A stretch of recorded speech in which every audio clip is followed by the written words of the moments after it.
युग्मक जनन एक ऐसी प्रक्रिया है जो उसमें शुक्राणु एवं अंडाणुओं का निर्माण होता है, जो जनन के लिए सबसे ज्यादा महत्वपूर्ण कोशिकाएं होती हैं।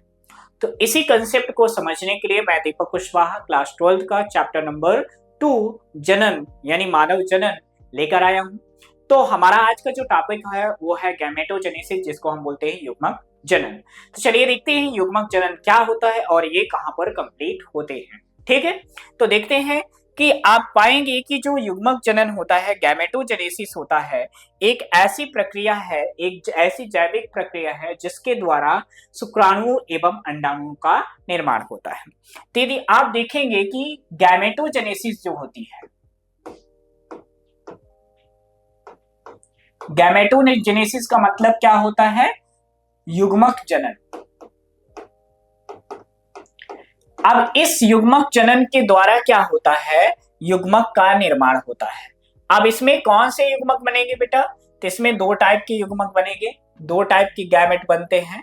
ठीक है, एक होता है शुक्राणु और एक होता है अंडाणु। ठीक है, क्या बनेगा? एक बनेगा शुक्राणु और एक बनेगा अंडाणु। ठीक है, अब इस शुक्राणु और अंडाणुओं में आप देखेंगे कि आप पाएंगे कि ये क्या है, मान लीजिए यहां पर ये क्या है? वृषण है, या कि ये मान लीजिए क्या है? वृषण। ये क्या है? वृषण। और इस वृषण के अंदर बनेगा स्पर्म, जिसको हम क्या बोलते हैं बेटा? शुक्राणु। ठीक है, यहां पर मान लीजिए ये क्या है? ओवरी है, अंडाशय, और इसमें बनेगा क्या? एग, या इसी को हम बोलते हैं अंडाणु। शुक्राणु आप देखेंगे कि कुछ इस तरीके से आपको दिखाई देगा, और अंडाणु जो होता है इस तरीके से आपको इसको संरचना दिखाई देगा। ठीक है, अब ये जो शुक्राणु होता है ये क्या होता है? अगुणित होता है। क्या होता है? अगुणित होता है। और अंडाणु भी क्या होता है? अगुणित होता है, मतलब हैप्लॉइड होता है। इन्हें चीजें समझ में आई कि नहीं है? ठीक है, तो गैमेटोजेनेसिस कहां पर होता है? Reproductive organ, primary reproductive organ में। यानी आप देखेंगे कि ये क्या है? Testis and ovary. किसमें होता है? टेस्टिस एंड ओवरी में होता है। ठीक है, तो युग्मक जनन यह लैंगिक जनन की प्रथम अवस्था है, यानी लैंगिक जनन जो होता है उसकी प्रथम अवस्था है क्या? गैमेटोजेनेसिस। ठीक है, जनन अंगों में उपस्थित जनन कोशिकाएं युग्मकों का निर्माण करती हैं, यानी जो रिप्रोडक्टिव अंग होते हैं, जनन अंग होते हैं, तो उसमें जो जनन कोशिकाएं होती हैं वो क्या करती हैं? युग्मक का निर्माण करती हैं। युग्मकों के निर्माण की प्रक्रिया युग्मक जनन गैमेटोजेनेसिस कहलाती है। ठीक है, पुरुषों में नर युग्मकों, पुरुषों में के वृषण में नर युग्मकों है ना का निर्माण करते हैं, तथा मादा में अंडाणु यानी अंडाशय में अंडाणु का निर्माण होता है। ठीक है, आप देखेंगे कि शुक्राणु जनन जो होता है यानी युग्मक जनन, जो दो प्रकार के स्पर्मेटोजेनेसिस, स्पर्मेटोजेनेसिस को हम क्या बोलते हैं? शुक्राणु जनन। और अंडजेनेसिस यानी oogenesis को हम क्या बोलते हैं? अंडाणु का निर्माण। तो यहाँ पर क्या होता है? स्पर्म का फॉर्मेशन होगा, यानी किसका? शुक्राणु का निर्माण होगा, शुक्राणु का निर्माण होगा। और यहां पर क्या होगा?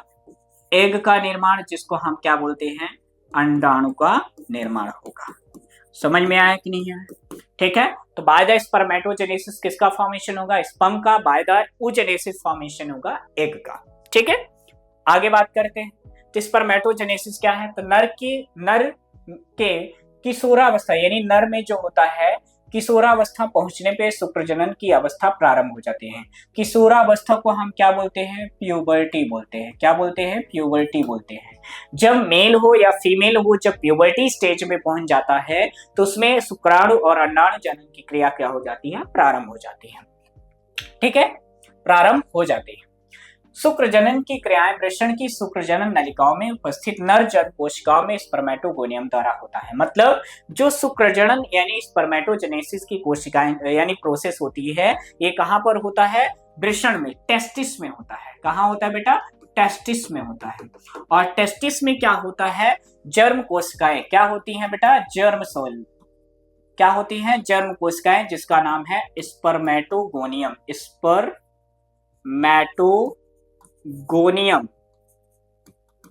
जो ये स्पर्मेटोगोनियम सेल होती है, ये क्या करती हैं, स्पर्म का फॉर्मेशन करती है, शुक्राणु का निर्माण करते हैं। समझ में आया कि नहीं है? शुक्र जनन की प्रक्रिया दो भागों में बांटा गया, यानी जो स्पर्मेटोजेनेसिस है दो प्रोसेस, दो अवस्थाओं में बांटा गया है। पहला है स्पर्मेटिड का निर्माण और दूसरा है शुक्राणु का कायांतरण। अब ये क्या होता है, जैसे स्पर्मेटिड का फॉर्मेशन और स्पर्मियोजेनेसिस या स्पर्म का फॉर्मेशन, ठीक है। शुक्र या स्पर्मेटिड का निर्माण क्या होता है, शुक्र जनन नलिकाओं में उपस्थित, है ना, अपरिपक्व नर जर्म कोशिका स्पर्मेटोगोनियम से शुक्राणु का निर्माण की प्रक्रिया जो होती है उसे हम क्या बोलेंगे, शुक्राणुओं का निर्माण यानी शुक्र जनन कहते हैं।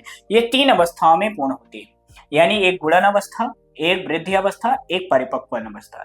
यानी शुक्राणु जनन की जो प्रोसेस होती है 3 अवस्थाओं में पूर्ण होती है, मल्टीप्लिकेटिव फेज, ग्रोथ फेज और मैच्योरेशन फेज, ठीक है।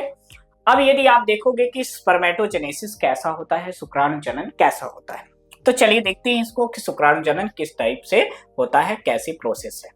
आप पाएंगे कि जो शुक्राणु जनन होती है, तो मान लीजिए यहाँ पर एक ये है, ये सेल है कौन सी, स्पर्मेटोगोनियम सेल, शुक्रमात्र कोशिका। क्या होती है ये, शुक्रमात्र कोशिका। ये क्या होती है बेटा, शुक्रमात्र कोशिका। क्या है, शुक्रमात्र कोशिका, ठीक है। अब इस शुक्रमात्र कोशिका में क्या होता है, डिवीजन होता है, कौन सा, इसमें जो डिवीजन होता है वो होता है समसूत्री। क्या होता है, समसूत्री। जब समसूत्री विभाजन होता है तो यहां पर जो है फिर से 2 कोशिकाओं का निर्माण होता है, ठीक है। अब यहां पर ये भी 2n थी, तो ये भी क्या होती है बेटा, 2n होगी। 2n का मतलब होती है डिप्लॉयड होती है, ठीक है। उसके बाद फिर से इनमें क्या होगा, विभाजन होगा,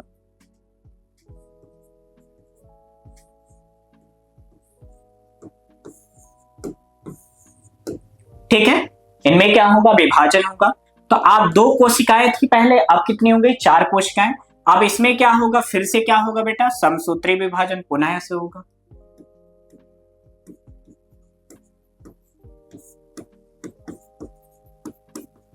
ऊपर भी क्या होगा, समसूत्री विभाजन। अब जब समसूत्री विभाजन हो रहा था, आप देख रहे हो शुक्रमात्र कोशिकाओं में जब विभाजन हो रहा है तो ये एक कोशिका से 2 में, 2 से 4 में ये परिवर्तित हो गई, डेवलप हो गई। अब इसके बाद यदि आप पाएंगे कि ये जो कोशिकाएं बनी हैं ये सभी क्या है, डिप्लॉयड है, डिप्लॉयड है।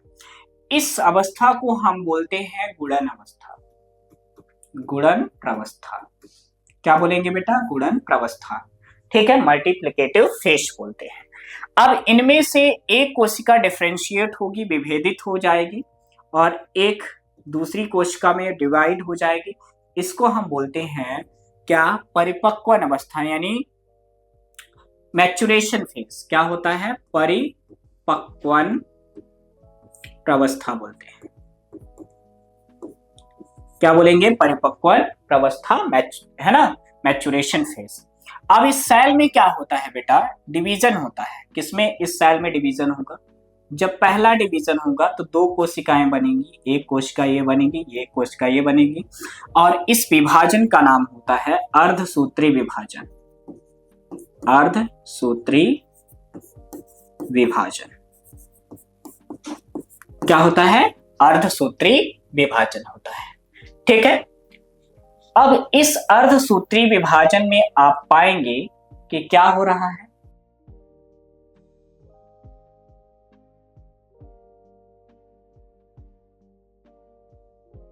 अब इस अर्धसूत्री विभाजन में आप पाएंगे कि एक कोशिका से कितनी कोशिका का निर्माण हो रहा, 2 कोशिकाओं का।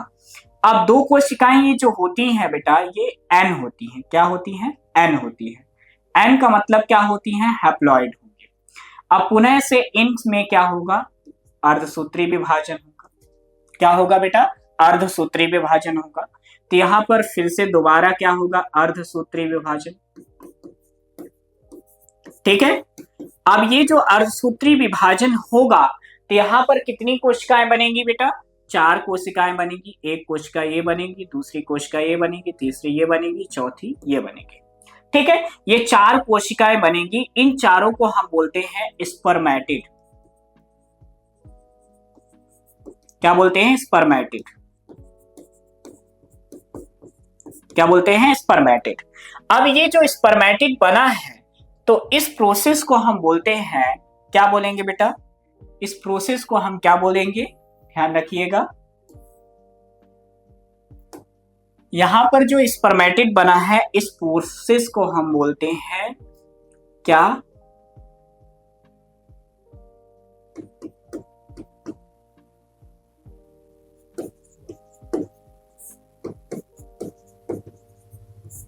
और यहां पर ये वाली जो स्टेज है इसको हम बोलते हैं बेटा परिपक्वन की जगह में आप इसको एक चीज और बोल सकते हो, इसको अपन बोलते हैं वृद्धि प्रावस्था। क्या बोलते हैं?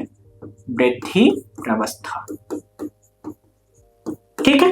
अब यहां पर जो 4 ये स्पर्मेटिड बने हैं इनमें क्या होता है? कायांतरण, और कायांतरण द्वारा ये 4 क्या करते हैं? स्पर्म का फॉर्मेशन करते हैं। ये 4 शुक्राणुओं का निर्माण करते हैं। कितने शुक्राणुओं का निर्माण करेंगे? 4 शुक्राणु को बनाएंगे। 4 शुक्राणुओं का ये क्या कर रहे हैं बेटा? निर्माण कर रहे हैं। कितने शुक्राणु बनाएंगे? 4 शुक्राणु बनाएंगे। ठीक है, तो ये चारों शुक्राणु ये क्या हो गए बेटा? शुक्राणु। तो ये प्रोसेस कहां हो रही है? सेमनीफेरस नलिका में हो रही है, जिसमें क्या होता है कि एक मात्र कोशिका जो होती है, यानी ये क्या होती है? द्विगुणित होती है। ये विभाजन करके क्या होती है? 4 शुक्राणुओं का निर्माण करती है। ठीक है, तो ये कौन हो गया? शुक्राणु जनन हो गया। अगला यदि आप देखोगे कि शुक्राणु जनन की प्रोसेस कैसे कंट्रोल होती है, हार्मोनल कैसे कंट्रोल होता है, तो देखिए यहां पर क्या होता है कि हाइपोथैलेमस नाम की एक क्या है?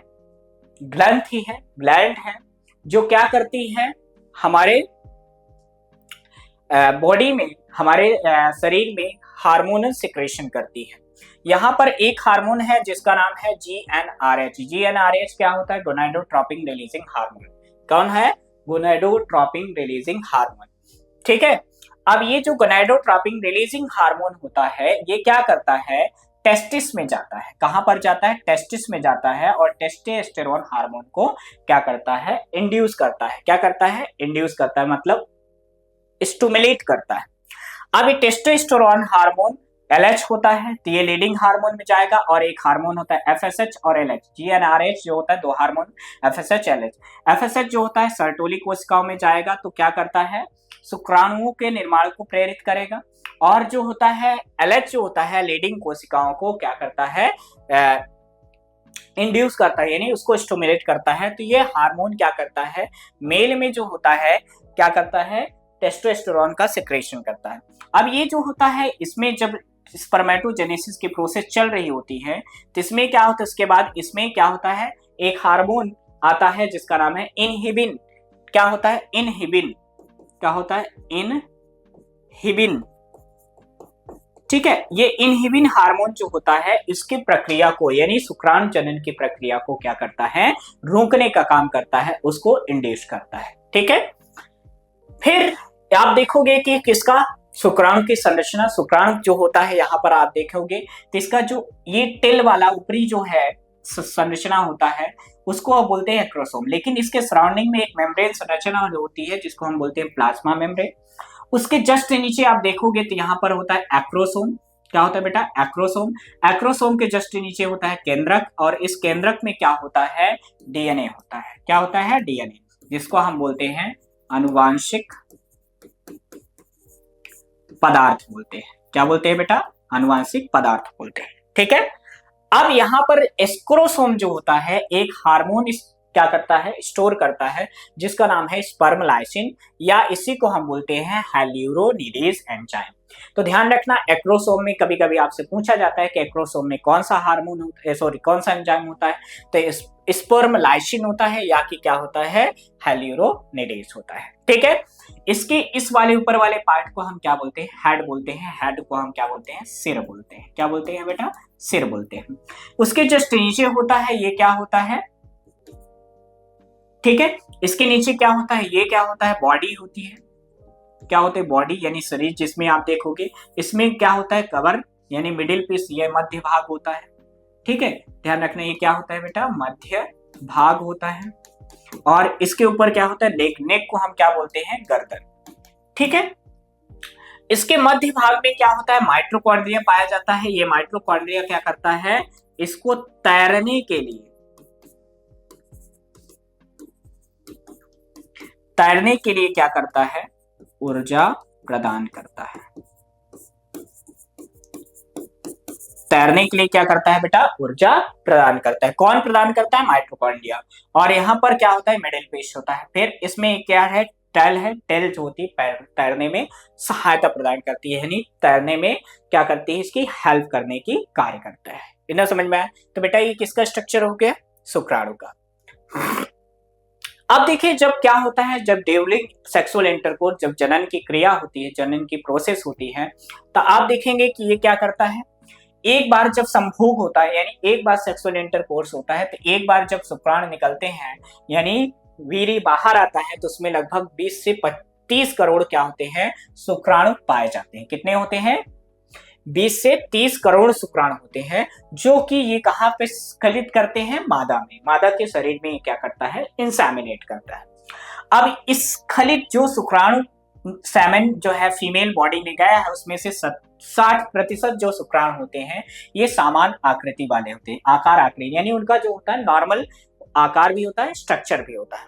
ठीक है, तथा 40% जो होते हैं अत्यधिक तीव्र गति तथा जनन क्षमता वाले, यानी 40% क्या होते हैं, सबसे ज्यादा उसमें क्या होती है, स्पीड होती है, और उनमें क्या होती है, जनन की क्षमता पाई जाती है। किनमें, शुक्राणुओं में।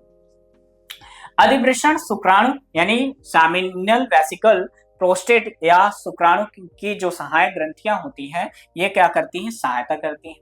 शुक्राणु शुक्राणु प्लाज्मा के साथ मिलकर वीर्य सेमन का निर्माण करता है। ठीक है, अब यदि आप देखेंगे यहां पर कि सेमन क्या है, वीर्य क्या है, तो देखो वीर्य इक्वल टू होता है, क्या होता है,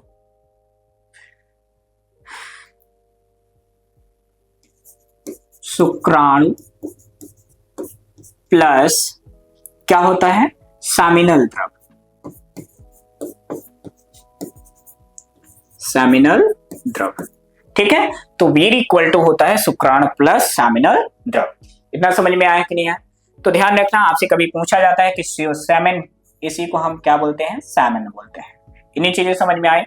ठीक, तो ये क्या है बेटा, ये है शुक्राणु का संरचना और उसके पार्ट्स। अगला है जो है अंडाणु जनन। अंडाणु जनन के द्वारा क्या होता है, अंडाणुओं का निर्माण होता है। ठीक है, जब अंडाणु जनन की क्रिया होती है तो इसमें एग का फॉर्मेशन होता है। तो अंडाणु जनन की प्रक्रिया कहाँ होती है, अंडाशय में होती है, यानी जो फीमेल की जो ये अंडाशय है, तो यहाँ पर क्या होता है, अंडाणु जनन होता है। ठीक है, हमने बताया था फॉलिकुलर डेवलपमेंट। ठीक है, अंड जनन की क्रिया स्त्री में भ्रूणी अवस्था में ही प्रारंभ हो जाती है। ध्यान रखना, फीमेल में आप देखेंगे, 1 मिनट, क्या देखेंगे कि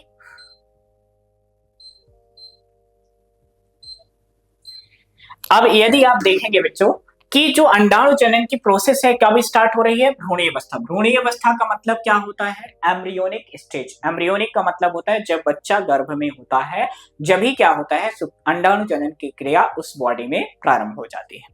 ठीक है, जब भी स्त्री 25 सप्ताह का होता है, यानी जब भ्रूण 25 सप्ताह का होता है, तो उसमें अंडवाहिनी कोशिकाएं बनने लग जाती है। यानी जब भ्रूण जो होता है 25 सप्ताह का हो जाता है, तो उसके शरीर में क्या हो जाता है, यानी उसके शरीर में अंड उगोनिया का फॉर्मेशन, यानी अंडाशय में उगोनिया का फॉर्मेशन होने लगता है, और समसूत्री विभाजन कर अपनी संख्या बढ़ा लेती है। अर्धसूत्री विभाजन की प्रोसेस फर्स्ट में पूरा है ना, पूरा अवस्था, यानी जिसको हम बोलते हैं यानी पूर्वावस्था, यानी प्रोसेस में क्या करती है, प्रवेश कर जाती है, परंतु इस अवस्था में इसका विकास रुक जाता है। यानी जो oogenesis की प्रोसेस होती है तो जन्म के पहले ही स्टॉप हो जाता है, जो कि अर्धसूत्री विभाजन की प्रोफेस अवस्था में होती है। किसमें, प्रोफेस अवस्था में होती है। तब तक रुका रहता है जब तक स्त्री का जन्म है ना, पश्चात यौवन यानी प्रोबर्टी स्टेज तक नहीं पहुंचती। मतलब यदि देखोगे कि जन्म के पहले ये बन रहा था, लेकिन जन्म के पश्चात, जन्म से लेकर लगभग 12 से 13 वर्ष की आयु तक ये क्या होता है, रुका रहता है। क्यों रुका रहता है? क्योंकि इस समय में शरीर का विकास होता है। क्या होता है? शरीर का विकास होता है। ठीक है। और जब शरीर विकसित हो जाता है तो 12 से 13 वर्ष की आयु में क्या होता है, ये प्रोसेस स्टार्ट हो जाती है। ठीक है। यौवन आरंभ के पहुंचने के पश्चात अंडजनन की प्रक्रिया निम्न, यानी अंडजनन की प्रक्रिया 3 अवस्थाओं में, पहला मल्टीप्लिकेशन, फिर विकास वृद्धि जिसको बोलते हैं, फिर क्या होता है, परिपक्वन। ठीक है। तो आगे देखते हैं oogenesis जो होता है, तो oogenesis कहाँ होता है, अंडाशय में होता है। तो आप देखेंगे कि मान लीजिए यहाँ पर हमारे पास ये क्या है, उगोनियम सेल है। क्या है? उगोनियम सेल।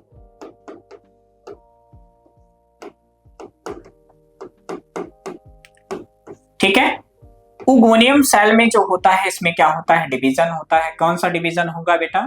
अर्धसूत्री, सॉरी माइटोसिस होगा, समसूत्री।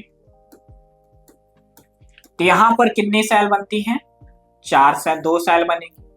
अब इन दोनों सेल में पुनः से क्या होता है, डिवीजन होता है, पुनः से विभाजन होता है। जब पुनः से होगा तो ये फिर से समसूत्री होगा, और इस समसूत्री विभाजन के द्वारा फिर से क्या होंगी, 4 कोशिकाएं बनती हैं। ठीक है। क्या बनती हैं? 4 कोशिकाएं। इनको हम बोलते हैं प्राथमिक प्राथमिक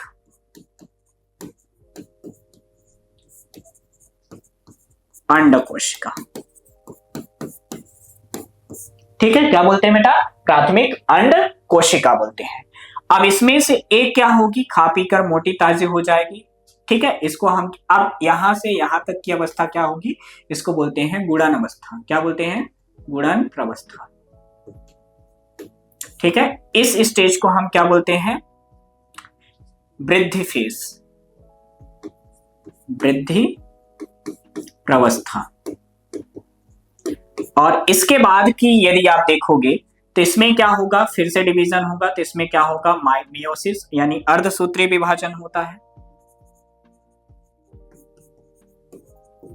अर्धसूत्री होगा तो यहां पर एक सेल छोटी और एक सेल बड़ी बनती है।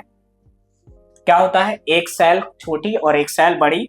इसको हम बोलते हैं द्वितीयक oocyte। और ये क्या होता है, फर्स्ट ध्रुवीय कोशिका होती है, प्रथम ध्रुवीय कोशिका होती है। और इसमें जब डिवीजन होता है तो ये फिर से एक कोशिका, जिसको हम क्या बोलते हैं, अंडाणु बोलते हैं या एग बोलते हैं, का निर्माण होता है। और ये जो है सेकंड जो होता है, ध्रुवीय कोशिका बनती है।